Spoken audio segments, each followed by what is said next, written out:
Welcome to another in our series of Real People in Scripture, where we explore the lives of real people living in real places at real times. Today I'd like to talk to you about a person named Timothy. I was probably about 20 years old or so when I read this passage from the Apostle Paul's first letter to Timothy. In chapter 4, verse 12, we read, "Don't let anyone think less of you because you are young.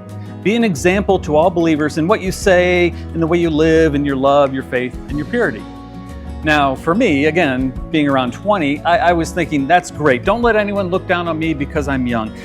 I didn't pay as much attention to the second part about being an example in the way that I lived, in the way that I loved, in my faith and my purity. I was just interested in people not looking down on me. Well, let's think about Timothy for a second and where he was when Paul wrote him this letter. He was probably 15 or 16 when he was called by the Apostle Paul to begin joining with him on the journeys, the missionary journeys that he would be taking.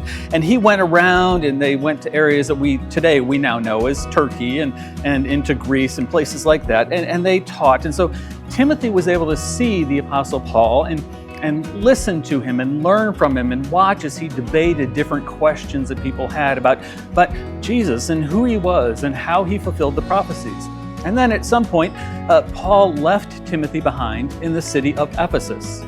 Now, if you're thinking, well, that couple years later, maybe, no, this was about 15 years later. We estimate that Timothy was probably in his early 30s when Paul left him in Ephesus. And in Ephesus, this is where he received this letter telling him, don't let others look down on you because you're young. Set that example for all believers in his life, in his love, in his faith, in his purity. Now, what about us? As we think about Timothy and we think about his life and the instructions that he received, what about our own lives? How are we being an example for other people? If you're a parent, how are you being that example for your children?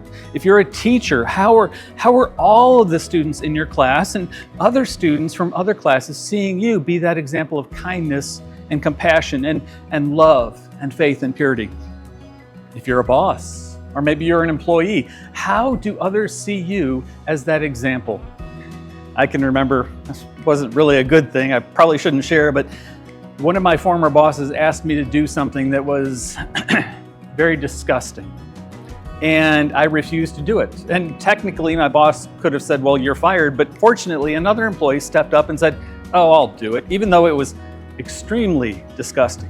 He said, I'll do it. And he was that example to me of someone who just wanted to be the person that God had called him to be. He wasn't worried about appearances or anything like that. He just said, I'm going to serve. And so I want to encourage you to do the same. Whenever God gives you that opportunity, which is pretty much constantly, be that example for others in your speech, in your life, in your love, in your faith, in purity. Be that example so that other people see Jesus through you.